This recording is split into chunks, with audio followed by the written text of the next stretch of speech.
que selon les pays, on a un arbre de référence, que ce soit... Ah oui, un peu. Oui, un peu. Si ce n'est suivant les pays, peut-être suivant les continents, vous voyez, où c'est... on a le bouleau, par exemple, en Russie, on a le cèdre au Liban. Oui. Bon, ben là, c'est plus spécifique.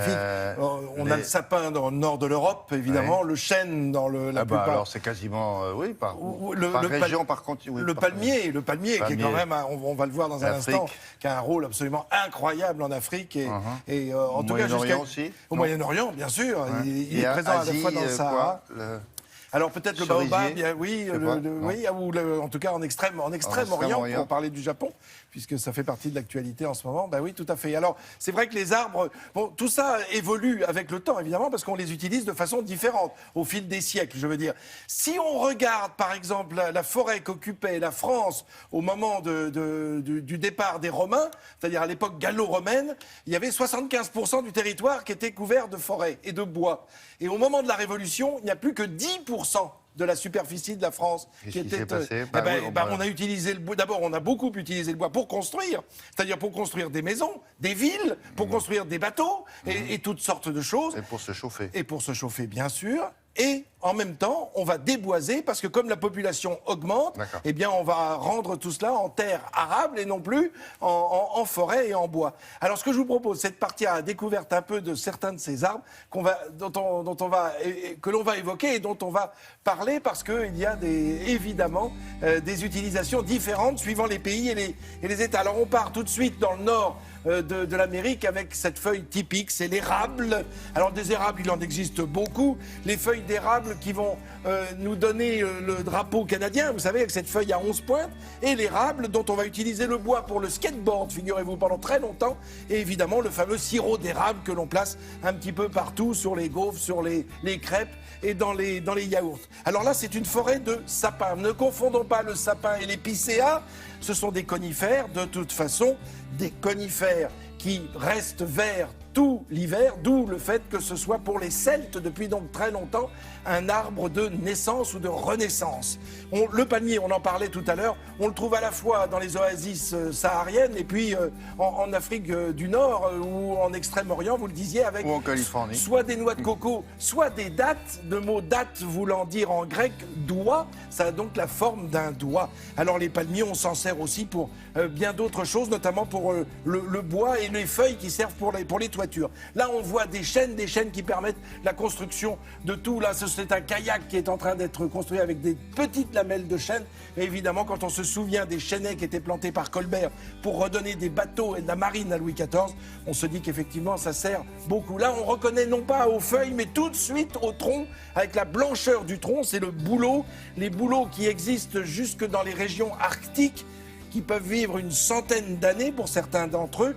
L'écorce a servi pendant longtemps comme support d'écriture, figurez-vous. On en fait des lanières aussi pour faire des chaussures. Et puis on a des constructions, on vient de le voir, des maisons, mais on fabrique aussi des sabots, des bâtons de glace et même des balais pour la ville de Paris. Ça a été pendant très longtemps à partir de bouleaux. Et là, ce sont des platanes que l'on vient de voir, qui ont été plantés le long des routes, volontairement par Napoléon. Quand je dis volontairement, c'est qu'il a choisi cette essence d'arbre plutôt que le bouleau ou plutôt que l'orme, parce que ça avait des plus grandes feuilles. L'idée étant de pouvoir déplacer ses soldats à l'ombre des platanes quand ils traversent la France, puisqu'ils ne le font qu'à pied. Et il s'occupait des arbres aussi. Absolument, il s'occupait de tout, de toute façon.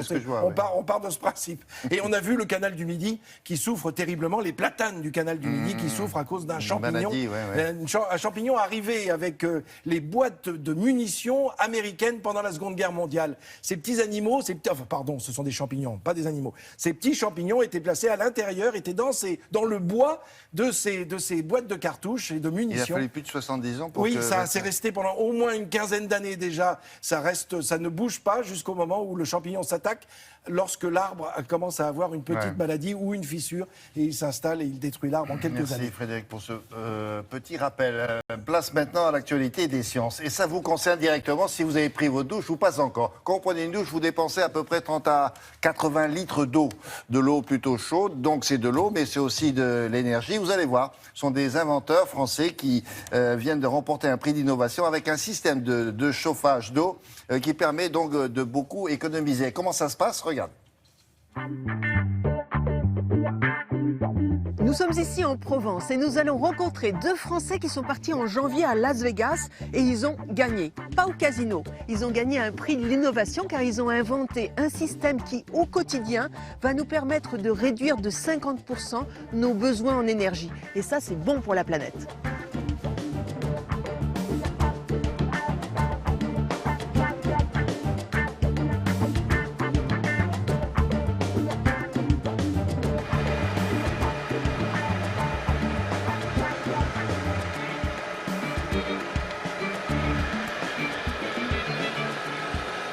Qu'est-ce que c'est, enfin ? Là, je suis en train d'usiner une pièce support pour notre machine.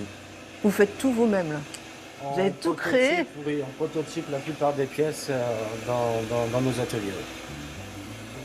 Ces deux inventeurs ont conçu un système de chauffage pour la douche qui produit de l'eau chaude à volonté immédiatement.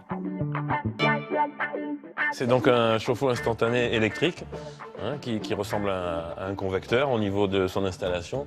C'est assez simple.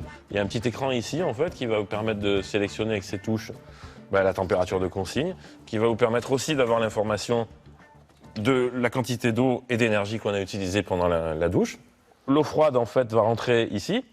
L'eau chaude va sortir là, on va aspirer l'eau usée à travers cette pompe. Cette pompe va donc envoyer l'eau usée dans l'échangeur ici, où elle va venir croiser l'eau froide.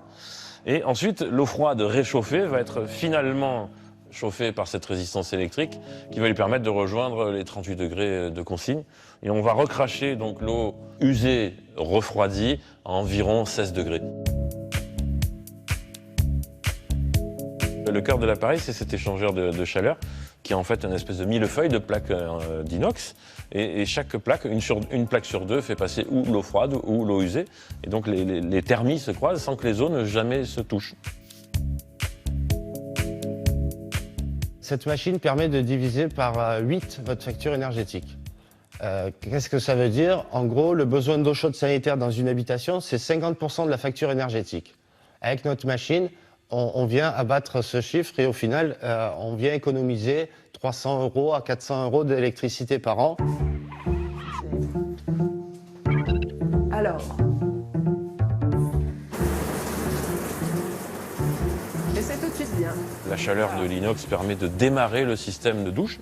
Ça permet aussi d'éviter que quand on arrête la douche, le savon se colle sur les parois de l'échangeur. C'est une problématique qui touche beaucoup de dispositifs. Nous, on a résolu ce problème complètement. Il n'y a pas d'encrassement de l'échangeur.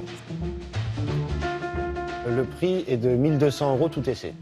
On a estimé un ROI, un retour sur investissement utilisateur, de 3 ans environ. C'est une des premières révolutions depuis un siècle sur l'eau chaude sanitaire.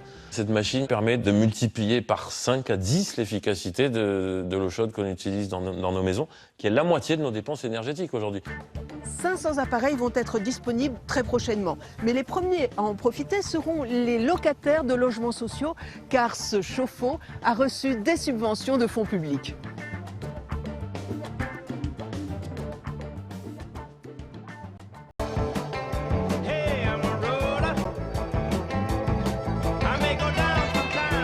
Bon, le football tout à l'heure, hein. Oui, Pour changer, on va commencer par autre chose. honneur aux dames. Voilà, avec du ski et Tessa Worley qui a remporté le globe de cristal de géant. Je vous propose tout de suite de vous rendre dans le Colorado, direction les États-Unis. Regardez, belle saison pour cette jeune femme du haut de son 1,57 m. Là où Savoyard Tessa Worley remporte le globe de cristal de géant pour la première fois de sa carrière. Elle a 27 ans. Elle est la première française à soulever cette récompense depuis Carole Merle en 93.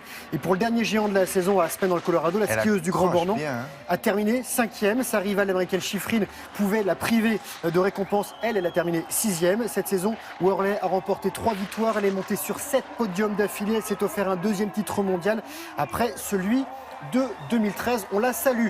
Une autre jeune fille, vous allez voir sous le casque, un jeune phénomène du ski freestyle. Elle s'appelle Tess Le2. Elle a 15 ans seulement et hier, la skieuse a remporté dans la Sierra Nevada espagnole le titre de championne du monde de slopestyle. Cet hiver, la plénière cousine de la star du ski freestyle Kevin Rolland a remporté l'argent aux X Games d'Aspen, d'Oslo et sa première victoire en Coupe du Monde. Elle offre à la France la 13e et dernière médaille de ces mondiaux de freestyle. Il y a encore un Français qui brille sur les skis, le biathlète Martin Fourcade, déjà assuré d'un 6e gros globe consécutif. Il a remporté hier la Mastart d'Oslo, c'est en Norvège, sa 14e victoire de l'hiver. Le double champion olympique de 28 ans est monté 22 fois sur le podium en 26 sorties. C'est un phénomène, lui. Ah oui, c'est la star. Hein? Il écœure tout le monde et dans un an, il y a des JO à Pyeongchang en Corée du Sud. Ça va faire mal. Hein. Voilà.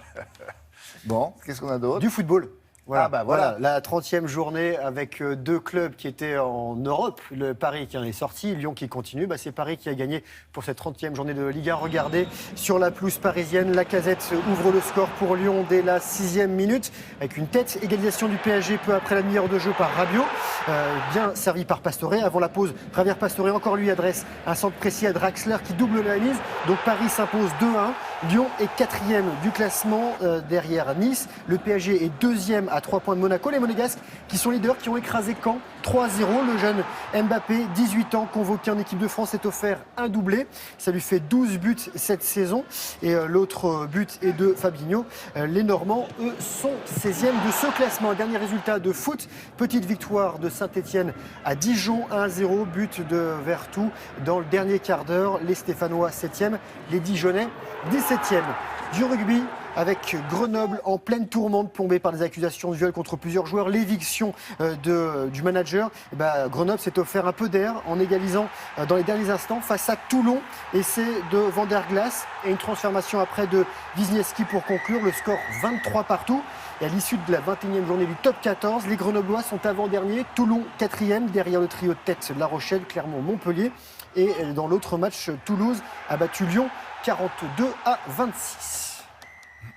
Bon, et quoi d'autre? Du tennis avec Federer qui a encore Ah bon, gagné cette alors. nuit. Il a gagné l'Open Australie, il a gagné en Californie hier. Regardez, c'était Masters 1000 d'Indian Wells à 35 ans et demi, régénéré par une coupure de 6 mois. Roger Federer a remporté les deux gros rendez-vous importants du début de cette année avec ce matin, plutôt cette nuit, ce 90e titre, un succès en Californie. Donc, il sera 6e mondial ce matin. Et il a battu son compatriote Stan Wawrinka qui est 3e. C'était la 23e confrontation entre les deux hommes et Federer mène 20 victoires à 3. Le score 6-4, 7-6.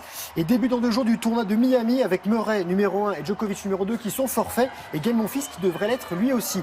Un petit mot de handball, les Françaises en bleu dominent les Russes 33-21 lors de l'ultime match de la dernière étape de Golden League hier à Orléans. La France est vice-championne olympique.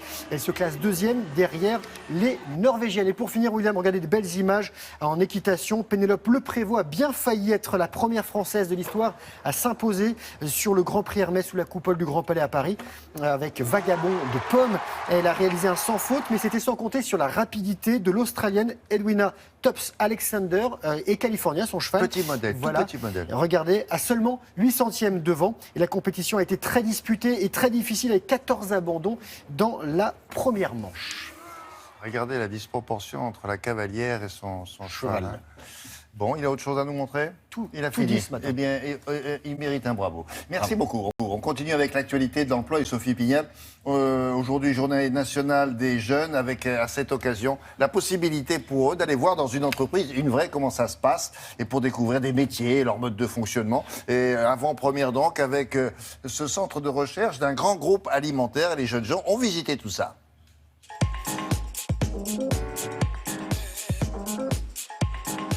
Nous sommes ici à Palaiseau, au centre de recherche Daniel Carasso. C'est le centre de recherche historique du groupe Danone. Et c'est ici que jeudi 23 mars seront accueillis des étudiants pour une visite guidée dont voici la primeur.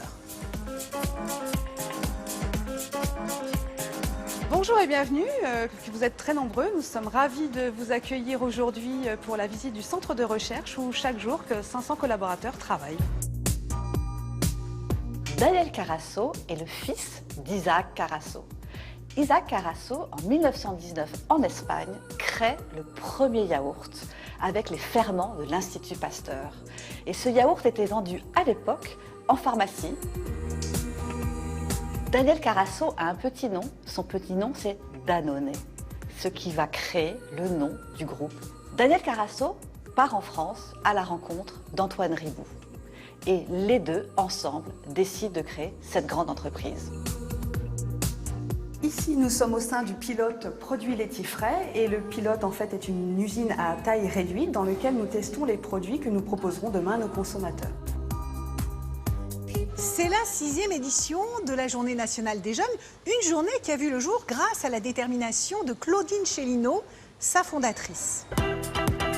Je l'ai créé parce que j'ai été chef d'entreprise et j'ai donné aussi des cours en université. Et là, je me suis aperçue de ce décalage, de cette vision un peu biaisée que les jeunes avaient sur le monde de l'entreprise. Au départ, en 2011, quelques centaines d'entreprises avaient ouvert leurs portes pour les jeunes. Et aujourd'hui, nous sommes à près de 1200 rencontres sur l'ensemble du territoire. Ici, nous sommes au sein de l'activité eau et plus particulièrement, actuellement, nous travaillons sur la production d'eau minérale aromatisée aux fruits. Notre entreprise, chaque année, recrute 400 personnes et la moitié de ces postes est destinée aux jeunes. On a décidé d'ouvrir 7 sites qui représentent en fait la palette de nos métiers. Donc les jeunes vont pouvoir aller à la rencontre de sites de production, par exemple, des sites qui produisent les yaourts, les bouteilles d'eau, les petits pots, mais aussi le centre de recherche et de développement. Ils vont aussi avoir accès aux sièges pour avoir accès aux métiers des sièges sociaux, comme le marketing, le commercial, les fonctions RH, mais aussi des centres logistiques, parce que les métiers de la logistique sont clés dans une entreprise comme la nôtre. Ce partage entre acteurs du monde économique et jeunes, c'est construire l'avenir ensemble. Faciliter la rencontre entre les jeunes et le monde du travail, faire découvrir les métiers de demain, c'est le but de cette journée qui a lieu chaque année au mois de mars. On va s'intéresser à Karl Marx. Pourquoi? Parce que, figurez-vous, vous n'y aviez pas pensé, mais il faut lui souhaiter son 200e anniversaire de naissance. Le théoricien de la révolution socialiste, c'est comme ça que ça s'appelle, est né en Allemagne. Il est né à Trèves et la ville va lui rendre hommage. Jusque-là, quoi de plus normal, en érigeant une statue, mais pas n'importe quelle statue. Amaury Guibert, notre correspondant permanent en Allemagne, va vous dire de quoi il s'agit. Et ce monument a quelque chose de particulier. Et pourquoi ce monument a provoqué sur place des débats, mais alors des débats enflammés. Bonjour Amaury. Bonjour Liam, bonjour à tous. Alors ce que ce monument a de particulier, c'est d'abord sa taille, plus de 6 mètres de haut. C'est une statue colossale qui va être installée au centre-ville de Trèves. Elle est réalisée par l'artiste Wu Weishan et c'est un cadeau du gouvernement chinois. Alors beaucoup se demandent s'il faut accepter ce cadeau très encombrant. Beaucoup d'habitants de Trèves se posent la question. Certes, Karl Marx est né à Trèves en 1818, mais est-ce la bonne façon de l'honorer que d'ériger cette statue monumentale, alors que d'autres habitants pensent au contraire que l'époque a changé et qu'il ne faut pas voir dans ce monument une quelconque glorification de Karl Marx, que ce soit de son œuvre ou de sa personnalité. Mais bon, le conseil municipal a quand même dû voter pour savoir s'il fallait accepter ou non ce cadeau chinois. Il a finalement dit oui à une large majorité. La statue va donc être érigée. Karl Marx, le retour, c'est un sujet préparé avec Anne Fischer et Michaela Vert. C'est au numéro 10 de la rue du Pont à Trèves que Karl Marx a vu le jour. Et encore aujourd'hui, on le croise partout dans la ville, sur des tasses de café, des étiquettes de vin et même des jouets pour enfants. Il ne manquait qu'une statue monumentale, ce sera bientôt chose faite, à cet endroit. Un Marx géant, 6,30 m de haut. Pour Monsieur le maire, il était temps de rendre cet hommage. Marx est l'un des enfants les plus illustres de notre ville et je crois que ce monument lui rend sa place. Même si j'avoue qu'il y a 30 ans, avec l'expérience de la RDA, il aurait été très difficile de représenter Marx ici, sous cette forme. Karl Marx est l'une des rares figures du socialisme à avoir survécu à la chute du mur. À Berlin, sa statue et celle de Engels ont été certes déplacées, mais pas détruites. Et à Chemnitz, qui s'appelait Karl-Marx-Stadt du temps de la RDA, le philosophe trône toujours au cœur de la ville. Mais à Trèves, ce projet de statue géante, c'est un peu le chiffon rouge pour certains habitants. S'ils veulent, ils peuvent même faire une statue plus grande. C'est un grand homme, il a le droit d'être là. Il le mérite. C'est pour moi trop monumental, trop grand et un peu lourd. On peut avoir n'importe quelle opinion politique, mais je pense que ça fait partie de la ville. C'est quelqu'un qui a rendu la ville célèbre. Ce coin de rue très tranquille va donc devenir la dernière attraction de Trèves. Et du haut de ses 6,30 m de hauteur, voici le point de vue que Karl Marx aura sur sa ville natale. Il sera bien placé, là, effectivement. Est-ce que la Chine a expliqué pourquoi elle avait fait ce geste, Amaury ? Alors officiellement pour le gouvernement chinois, c'est un signe de reconnaissance. Certes, la Chine s'est quand même beaucoup libéralisée au point de vue économique ces dernières années. On est très loin de la lettre et de l'esprit du capital de Karl Marx, mais le pays reste l'un des derniers pays communistes au monde et la personnalité, l'œuvre de Karl Marx sont toujours très respectées en Chine. Alors est-ce pour cela que certains à Trèves ont vu dans ce cadeau une opération politique? Face à la polémique, l'ambassade de Chine ici à Berlin a dû officiellement réagir, expliquant que ce cadeau était bien un geste amical et qu'il ne fallait pas y voir une opération de propagande. Alors à Trèves, effectivement, ça a grincé des dents, mais si ça ne plaît pas à certains, ça va assurément plaire à tous les touristes chinois qui viennent chaque année dans la ville de Trèves en pèlerinage sur les traces de Karl Marx. Ils étaient 150 000 l'année dernière et la ville espère bien qu'ils seront encore plus nombreux dans les années à venir grâce à ce monument. Voilà, ça sera un argument touristique supplémentaire, si j'ai bien compris. Merci beaucoup, Amaury.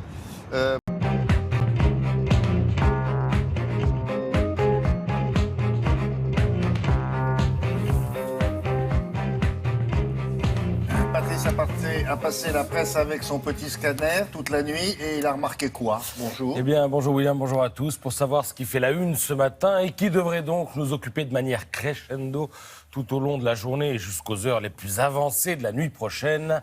Pas besoin de regarder au fond de votre tasse de petit déjeuner et de lire dans le marc de café. L'affaire du jour, c'est bien sûr le débat télévisé de la présidentielle. C'est ce soir, ça va durer 3 heures.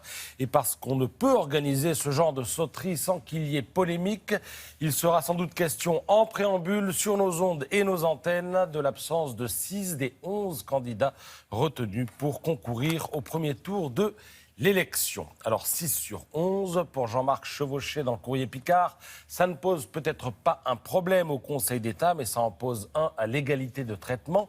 De son côté, Pierre Fréhel, du Républicain Lorrain, estime que les petits candidats n'ont pas tort de crier au scandale, même si dans Sud-Ouest, Bruno Dive estime que l'inflation des candidats ne peut déboucher que sur de mauvaises solutions. D'autant que pour mettre tout le monde d'accord en termes d'organisation, dans ces conditions, il faut quand même se lever tôt. Vous lirez ce matin dans le Figaro le détail croustillant des tractations entre les représentants des différents candidats. Sur le plateau ce soir, des pupitres opaques seront disposés en cercle. Et cette disposition est censée favoriser les échanges. Le tirage au sort a placé François Fillon et Emmanuel Macron côte à côte. Même chose pour Marine Le Pen et Jean-Luc Mélenchon. Après, il y a la sempiternelle question des plans de coupe. Quand X parle, peut-on filmer Y qui lève les yeux au ciel ou Z qui se fend d'un sourire moqueur? La réponse est oui. Les plans de coupe sont autorisés, mais attention, ils seront minutieusement comptabilisés par une script pour garantir un équilibre. Ensuite, la grande affaire du tabouret. Marine Le Pen souhaitait qu'il y ait un tabouret disposé derrière le pupitre. 3 heures debout, c'est sûr, c'est quand même du sport. Elle a donc obtenu son tabouret. Est-ce que les autres auront le même tabouret? Ils auront le tabouret également. Après, s'ils ne veulent pas s'en servir, ils ne s'en servent pas. C'est comme ici. Voilà. Pareil. Alors, et puis, vous n'avez pas de tabouret d'ailleurs. Oui, non, je tiens comme ça. Je l'évite. Sustentation. Et puis il y a le temps de parole, William. Chaque candidat disposera de 2 minutes pour répondre aux questions, mais au bout d'1 minute 30, n'importe quel adversaire aura la possibilité de l'interpeller. Alors vous me direz, tout ça c'est la forme. À ce propos, je précise qu'il y aura 420 personnes dans le studio. Chaque candidat a pu inviter 36 personnes. Mais le fond, si on en croit les Échos, ça va tourner autour de 7 points chauds qui vont déboucher sur autant de duels dont vous trouverez les protagonistes dans Libération. Alors, la sortie de l'euro, duel annoncé entre Le Pen et Fillon. L'Union européenne, castagne prévue entre Hamon et Mélenchon. Le droit du sol, affrontement programmé entre Le Pen et Mélenchon. L'école, ce sera d'ailleurs le premier thème abordé, prise de bec prévisible entre Hamon et Macron. Les fonctionnaires, ça risque de friter entre Hamon et Fillon. Le libre-échange, invective en vue entre Le Pen et Macron. La culture française, échange musclé à coup sûr entre Macron et Fillon. S'il n'y a pas ça, vous allez être déçus. Hein. Comment? S'il n'y a pas ça, hein? Vous croyez qu'il n'y aura pas ça? Est-ce que quand on fait un plan relativement serré sur le candidat, on voit les gens qui sont derrière ou pas? J'ai pas encore vu l'émission, donc je peux pas vous dire. Oui, Mais je pense qu'on on ne voit les des verra gens pas. derrière qui font comme ça, qui sourient ou qui font comme ça. Je pense que tout a été fait pour qu'il soit bien dans le noir. Ouais, d'accord. En tout cas, sur ces bases, la campagne peut maintenant commencer. Certains diront qu'il était temps, à 35 jours du premier tour. Et comme souvent, à la une de l'opinion, CAC résume le sentiment général. Tout le monde n'y comprend pas forcément grand-chose, mais le suspense est à son comble.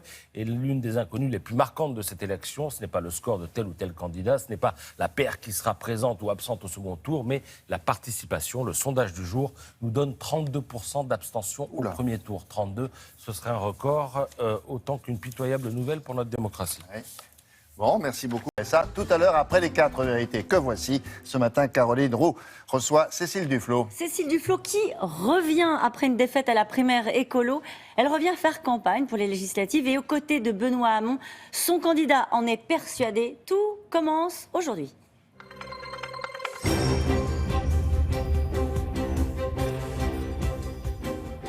Bonjour Cécile Duflot. Bonjour Caroline. C'est vrai, c'est ce que disait hier Benoît Hamon. Tout commence aujourd'hui. Jusqu'à présent, c'était quoi? Une répétition générale? Ça comptait pour du beurre?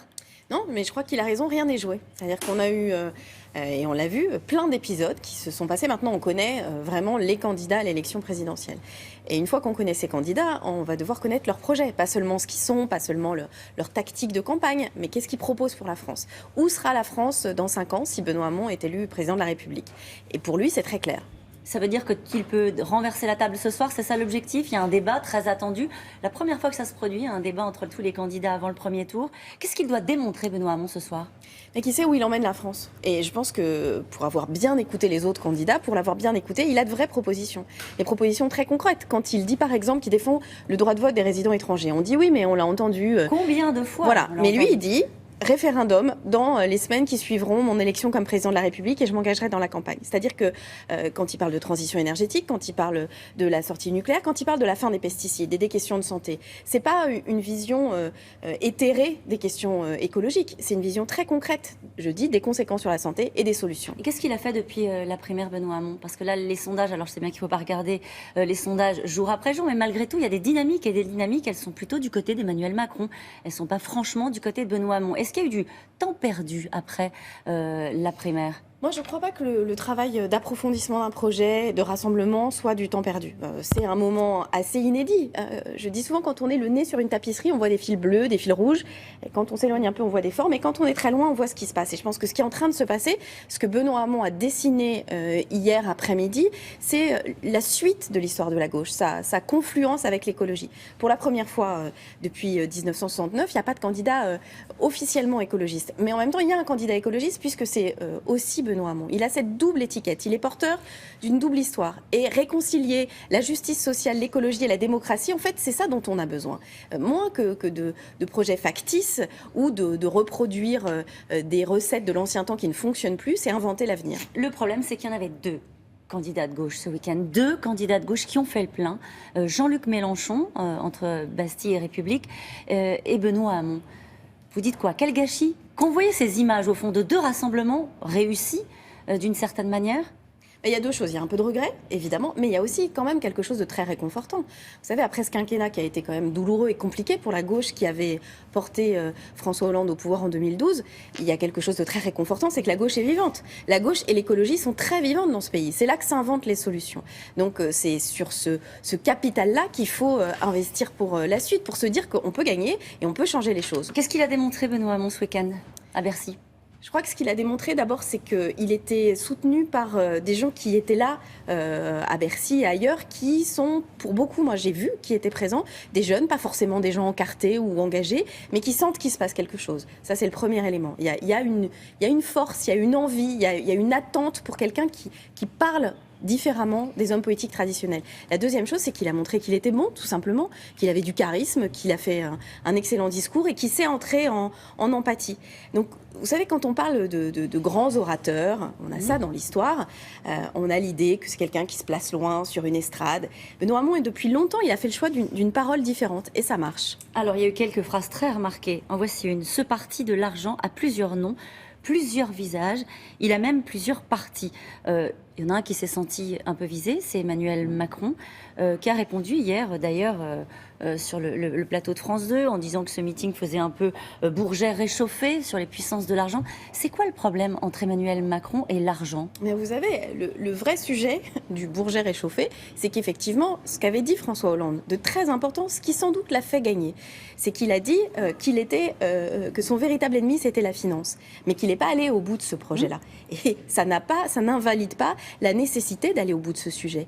Et si Emmanuel Macron s'est senti visé, c'est pas forcément une question personnelle, il suffit de regarder son projet. En quoi il apporte une rupture avec un modèle qui concentre la rente? Vous savez, on va fêter les 3 ans de la loi Allure vendredi. Et le secteur de l'immobilier, il est édifiant à ce titre. On a concentré l'argent entre les mains. C'est Piketty qui l'a très bien démontré sur l'immobilier. Maintenant, quand on est locataire, on a toutes les chances d'être locataire d'un fils de propriétaire. Vous voyez, il y a une forme de concentration et l'argent qui va à l'argent. Et soit on décide de changer cette logique-là, c'est ce que propose Benoît Hamon, soit finalement on choisit de rien changer. C'est pas très clair cette façon de cibler le monde de l'argent. C'est cibler quoi? Les propriétaires? C'est cibler par exemple le monde de l'entreprise? Non, je parle de la rente. La rente, c'est l'argent qui rapporte de l'argent. Qui rapporte ni du travail, ni du progrès, ni de la justice, ni de la santé, c'est de l'argent qui rapporte de l'argent. C'est-à-dire qui fonctionne dans un système où on concentre les richesses entre quelques-uns. Qu'est-ce qui se passe en Europe? Dans tous les pays européens, quasiment. Les 10% les plus riches, ces 10 dernières années, sont devenus encore plus riches. On a 2 problèmes majeurs dans nos pays, et en particulier en Europe. L'aggravation des inégalités territoriales, mais aussi sociales et financières, puisque l'argent se concentre, et la crise écologique. Et c'est là où la force du projet de Benoît Hamon, c'est qu'elle répond à ces 2 crises en même temps. Il n'y a pas seulement la crise sociale ou seulement la crise écologique, il y a les 2. Macron à cette phrase sur le parti de l'argent, c'est les mots utilisés par Benoît Hamon, c'est dire bah oui, moi j'en ai gagné de l'argent, j'ai travaillé. Petit message à tous ceux qui n'ont fait que de la politique, qui ont été des apparatchiks. Je vais réagir à ce que vous avez dit, je ne l'ai pas écouté en direct hier soir, mais dire ça, c'est un peu indécent. Il y a des gens qui travaillent beaucoup et qui gagnent même pas 1 millier de ce qu'a gagné Emmanuel Macron. Vous savez, c'est ça qui est assez mystérieux et c'est là où je parlais de la rente. C'est que pour la même journée de travail, il y en a certains qui peuvent gagner 10 000, 20 000 euros. Et d'autres qui sont très utiles quand on est infirmière, qu'on se lève tous les matins très tôt pour des journées qui sont très longues. On travaille, et beaucoup plus peut-être qu'un certain nombre de banquiers, dont l'activité principale est de se lever le matin, de faire 2 réunions, un déjeuner et encore 2 réunions. Et donc moi je trouve que cette question du travail et du rapport au travail, c'est une question très importante. Et c'est pour ça que dans le projet de Benoît Hamon, cette question-là est essentielle sur le revenu universel, sur la capacité aussi à dire que dans un certain nombre de secteurs, il faut diminuer le temps de travail. Je pense que justement, allons au bout de ce débat, et j'espère qu'il aura lieu ce soir. Vous revoilà donc, Cécile Duflot, après une défaite à la primaire écolo. Est-ce que vous vous êtes dit à un moment donné, j'arrête la politique? Est-ce que ça vous a traversé l'esprit? Vous êtes donc de nouveau en campagne pour les législatives et en campagne pour cette présidentielle, on l'entend clairement ce matin. Ça vous a traversé l'esprit ou pas de dire je change de vie? Allez, je vais aller travailler dans une entreprise. Alors ça peut me traverser l'esprit, mais bizarrement pas quand je perds, dans d'autres moments. Et vous savez, je sais que je l'ai peu raconté, mais moi j'ai travaillé plus de 15 ans dans des entreprises. Je n'ai travaillé que dans le privé. Et d'ailleurs, si ça s'arrête, je serai même pas au chômage, puisque j'ai démissionné, puisque quand on n'est pas fonctionnaire, enfin en tout cas c'était mon choix, on démissionne. Mais donc je n'ai absolument aucune difficulté à retrouver un travail qui me plaisait beaucoup. Simplement, je pense que j'arrêterai la politique, oui c'est possible, si un jour j'y crois plus. Et sinon, je pourrais le faire autrement. Et là, j'y crois, et plus que jamais. Je crois plus que jamais que mêler justice sociale, démocratie et écologie, avec du courage, avec de vraies réformes, avec l'envie de faire bouger les choses, et pas seulement de relooker la politique avec un peu de marketing. Ça, c'était pour Emmanuel Macron aussi, le marketing. Mais parce que c'est le cas. Mais parce que c'est le cas, peut-être que ça va marcher, peut-être que l'habileté, peut-être que la com, ça peut marcher. Mais moi, je crois aux convictions. C'est pour ça que j'ai pas peur de perdre, que c'est douloureux, que ça pique, mais que l'essentiel, c'est ce à quoi on croit. Merci beaucoup, Cécile Duflot. C'est à vous, William. Merci beaucoup, mesdames.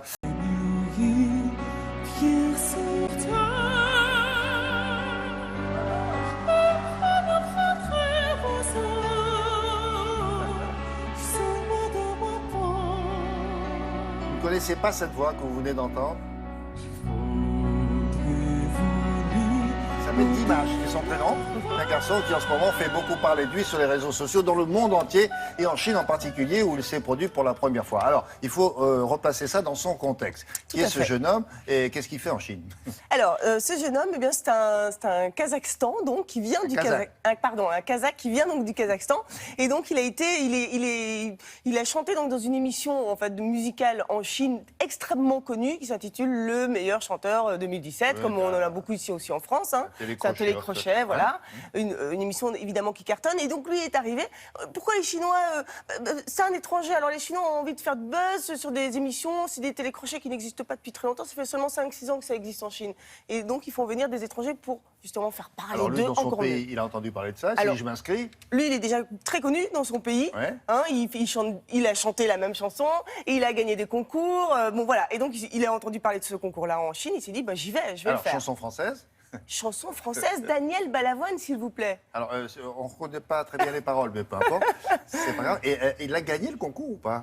Alors, les résultats, c'est fin avril. Mais en ce moment, il y a plusieurs étapes et à chaque fois, il les gagne, effectivement. Ouais, c'est pour ça que...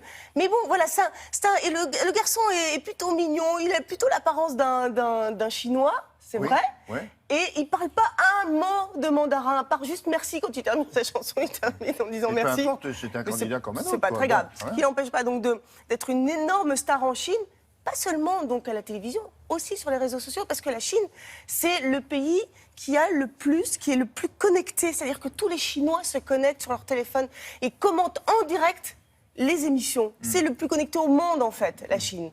Donc vous allez voir, c'est très intéressant de voir finalement que la télévision et les réseaux sociaux sont très, très liés. Regardez.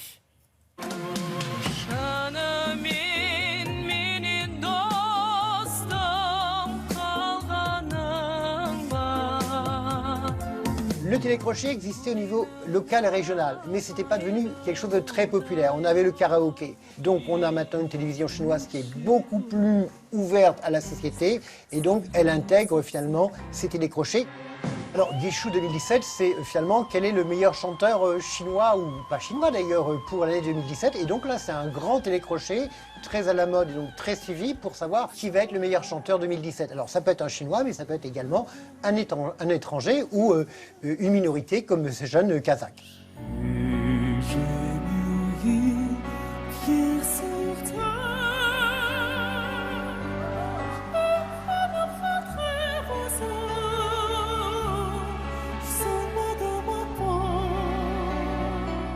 Dimash aujourd'hui est un Kazakh qui ne parle pas un mot de chinois et pourtant il a plus de 3 millions de followers sur son compte Weibo et il cumule 1,4 milliard de vues.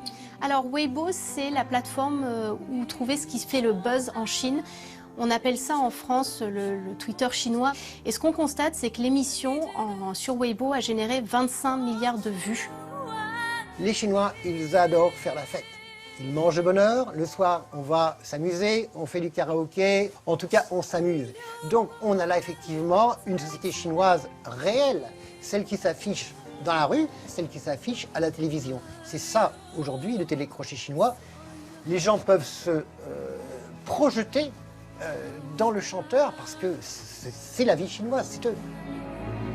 Il y a un rapport très intéressant entre la diffusion de l'émission, puisqu'elle est aussi diffusée en live streaming. Donc du coup, ça génère pas mal d'engagement sur les réseaux sociaux, puisque les Chinois aiment commenter, aiment partager autour d'une émission, ce qu'on appelle justement le phénomène social TV.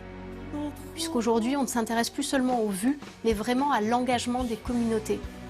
En Chine aussi, ce qui est très important, c'est ce qu'on appelle les Wanghong. Donc les Wanghong, c'est les célébrités du net qui génèrent énormément d'opportunités pour les marques.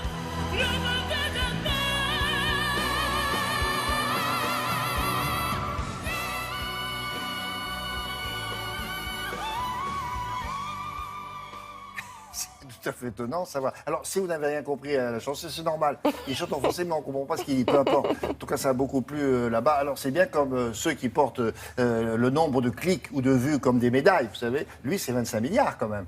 C'est pas mal. Voilà pourquoi on vous a parlé de ce garçon étrange. Merci beaucoup, Marie. On passe à... L'idée de faire nos 8 heures nous remplit tous de bonheur. Alors le bonheur, et saviez-vous, madame, monsieur, qu'il y avait une journée mondiale du bonheur? C'est quand? C'est aujourd'hui. Donc on avait anticipé sur ce problème et l'occasion de vous parler d'un livre qui vous donne les clés du bonheur. Voilà, si vous avez un porte-clés pour mettre tout ça, ça sera facile pour vous. Qui est le monsieur qui a écrit ça et qu'est-ce qu'il dit le monsieur? C'est un médecin qui parle de management. Et ça, c'est étonnant. On se dit, mais pourquoi? Bah oui, pourquoi? Management, un bon manager au travail, ça permet d'être plus heureux dans sa vie professionnelle. Alors le docteur Philippe Rodet, c'est un ancien médecin urgentiste. Il a donc bien étudié le ressort du stress pendant son activité. Il est depuis reconverti et a monté un cabinet de conseil en qualité de vie au travail. Et il a donc une double expertise pour nous expliquer que le stress est dû surtout à la mauvaise qualité des relations au travail et parfois à la mauvaise qualité du management.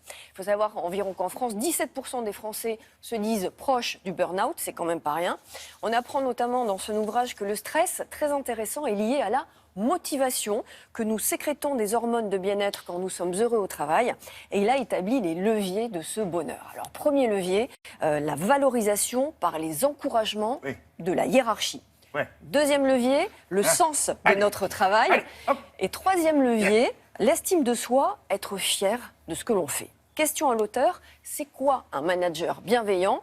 Alors, s'occuper du salarié, on a compris, oui, mais comment?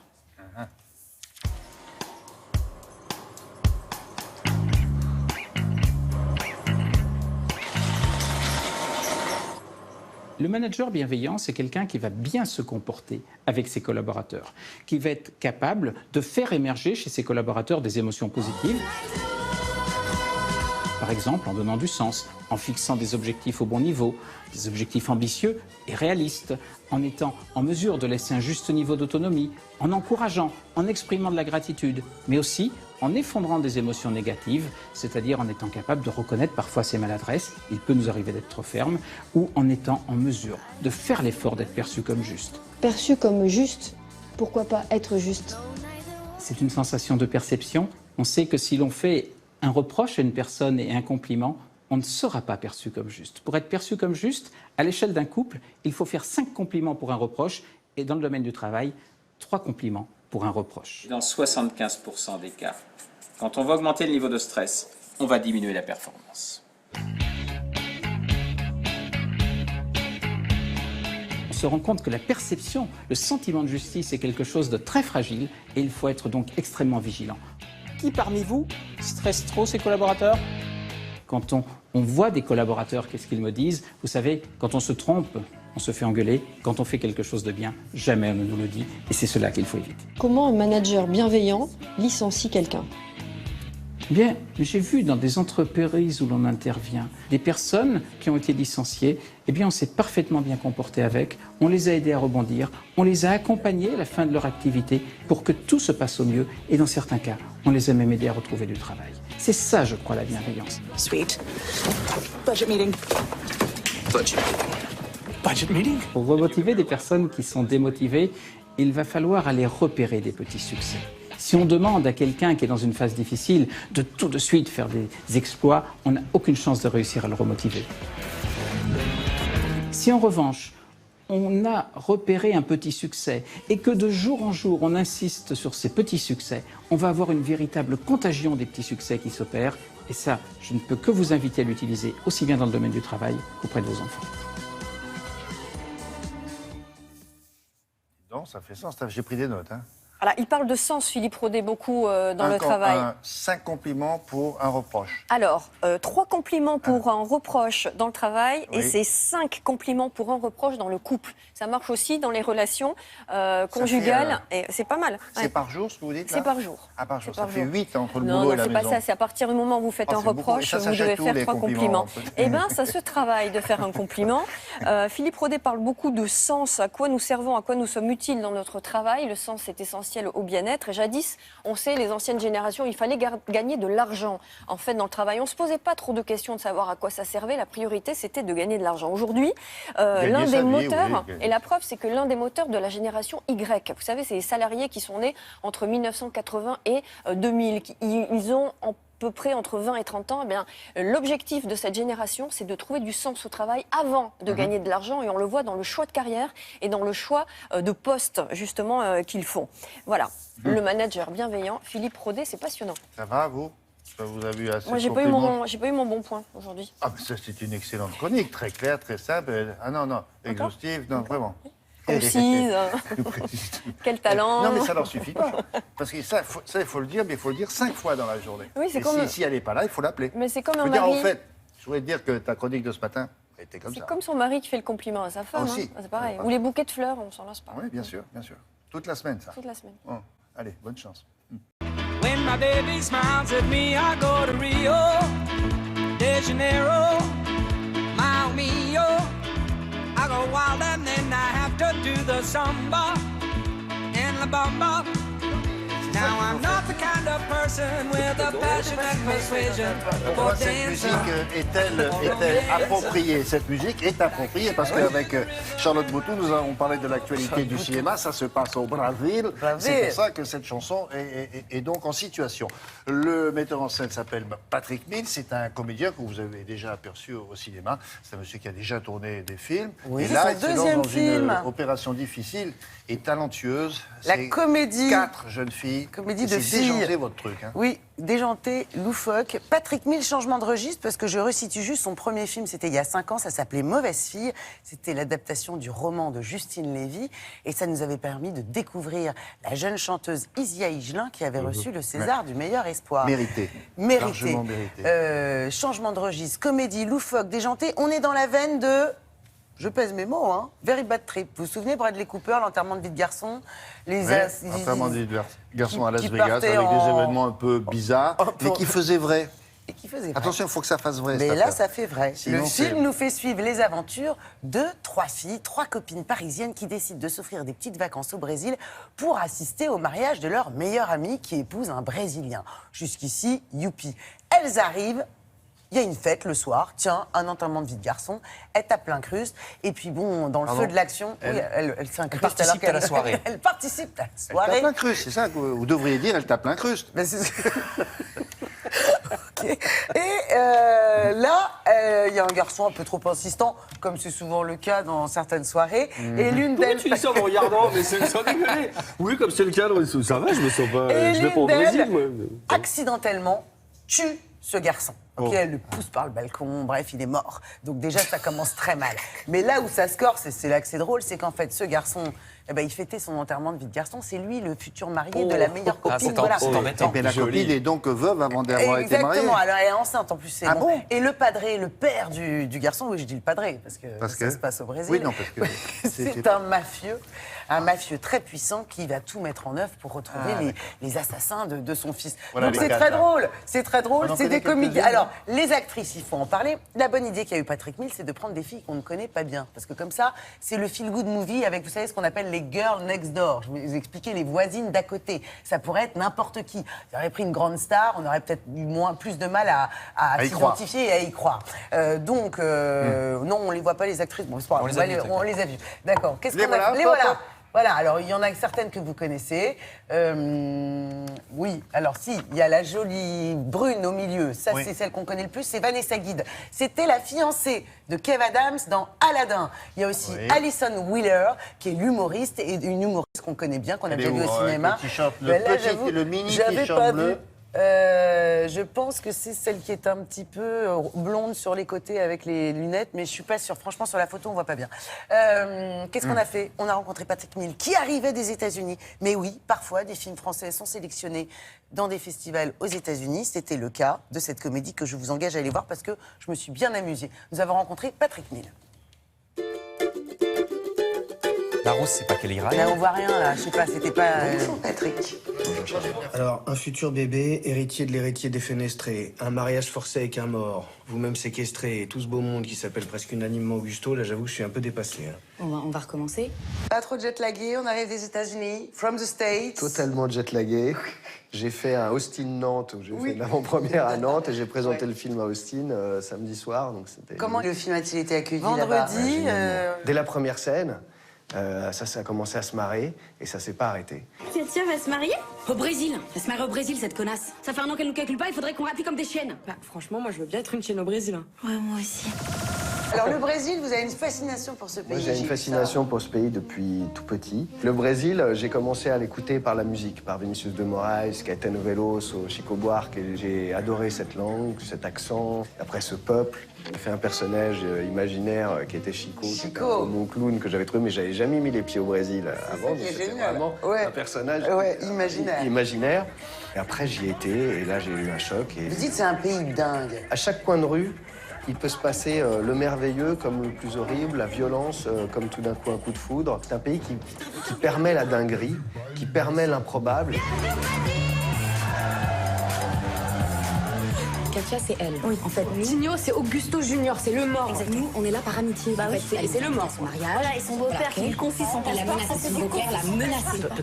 Et cette bande de filles, ce girl power, vous êtes très militants, hein? Mais oui, parce que je trouve qu'elles ne sont pas très bien servies. C'est vrai, on est souvent dans les comédies, en plus. En général, c'est la copine d'eux, ou des filles qui sont en mal d'amour, à la recherche du prince charmant. Là, c'est pas ça. Là, elles prennent un peu le pouvoir, on va dire. Je voulais juste éclaircir un point, savoir si dans la vie, vous aimiez autant les glaces que dans le film. Eh bien, écoutez, je vais vous décevoir. Je ne suis pas très sucré. Mais... Vous avez fait plaisir sur cette scène-là. Là, c'est du cinéma muet, pour le coup.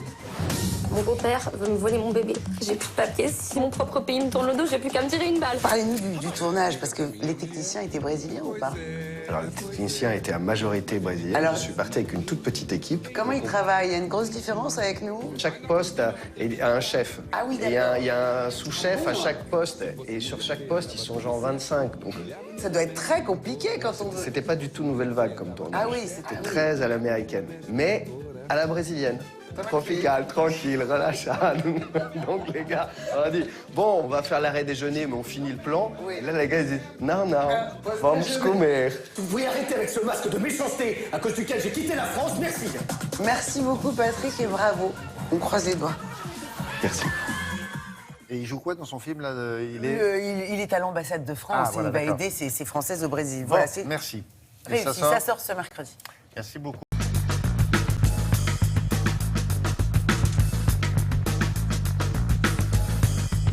Et Dieu sait si vous avez entendu parler de ça au cours de ces dernières années, je dirais même au cours de ces dernières semaines. Oui. Ce sont des affaires politico-financières. C'est condensé un peu là. Oui, là c'est condensé, c'est vrai. En règle générale, tous ces mots, c'est que c'est pas bien. Hein. Ça, c'est ce qu'il faut comprendre. Là, c'est un résumé, mais je vais détailler quand même un peu plus. Pour les affaires politico-financières, je vais prendre les deux exemples que tout le monde connaît. Donc l'affaire Fillon d'une part, l'affaire Cahuzac d'autre part. Comme ça, il y aura un pour la gauche, un pour la droite. Il n'y aura pas de jaloux. Je commence par François Fillon. Il a été mis en examen mardi dernier, regardez, pour, je cite... Non, alors ça, c'est Cahuzac. Bon, c'est pas grave.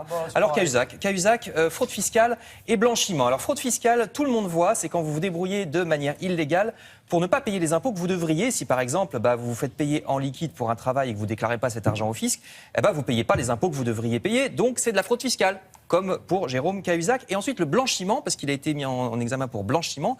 Le blanchiment, c'est quand vous inventez une origine honorable à cet argent pour pouvoir le dépenser. Vous dites, mais si, je l'ai gagné honorablement dans ma société, quand j'ai fait ça à l'étranger. En général, c'est un montage très compliqué. J'ai fait un travail, ça m'a été payé. Montage très compliqué à l'étranger pour embrouiller les pistes. Vous voyez, ça c'est du blanchiment. Donc fraude fiscale, vous gagnez de l'argent, vous mettez en liquide, vous ne le déclarez pas, donc vous ne payez pas d'impôt dessus.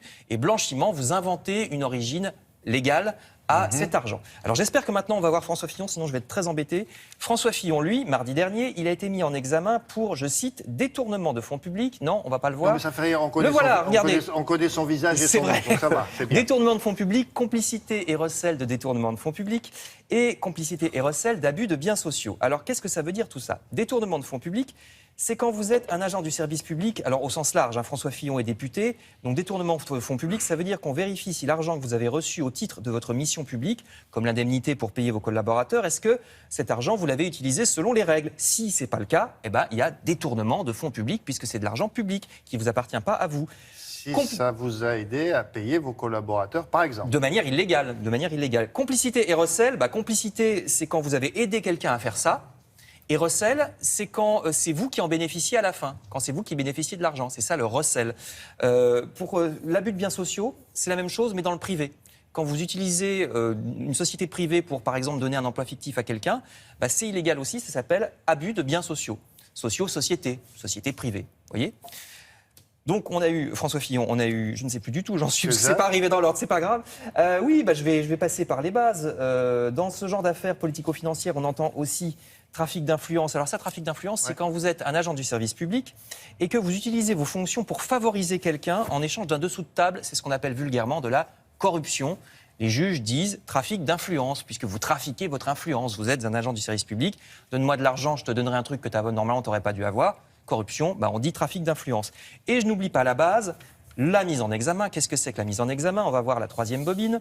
Alors jusqu'en 93, on disait inculpation, maintenant on dit mise en examen, c'est la même chose. C'est quand le juge d'instruction estime qu'il y a contre vous des indices selon lesquels vous avez sûrement participé à une infraction, donc il vous met en examen, c'est-à-dire qu'on va examiner, on va faire une enquête sur vous pour voir si effectivement Ça vous veut avez, pas dire que vous avez êtes commis. coupable, ça veut dire que Non. il examine. Voilà, on examine, on fait une enquête sur vous, le juge d'instruction. Il peut aussi non pas vous mettre en examen, le juge, mais vous considérer comme témoin ou alors comme témoin assisté. Alors témoin assisté, c'est entre les deux. Il y a des indices, vous avez peut-être trempé dans l'histoire, mais c'est pas tout à fait sûr. Alors témoin assisté, c'est un peu plus grave que témoin, mais vous n'êtes quand même pas mis en examen.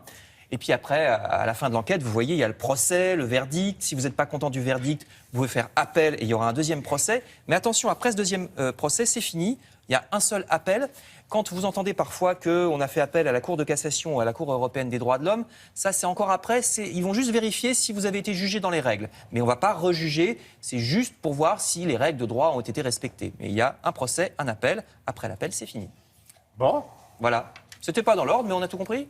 Ça va à peu près. Non, mais je me dis que quand je On vous va offre la refaire demain, si vous voulez. Si, non, ça va. je me dis que quand je vous offre un petit café pour pouvoir parler de Chuck Berry, qui est un peu de la corruption, c'est un peu Ah ça. oui, Ouais. ça, c'est corruption. Eh ben, je vous en offrirai plus. Voilà.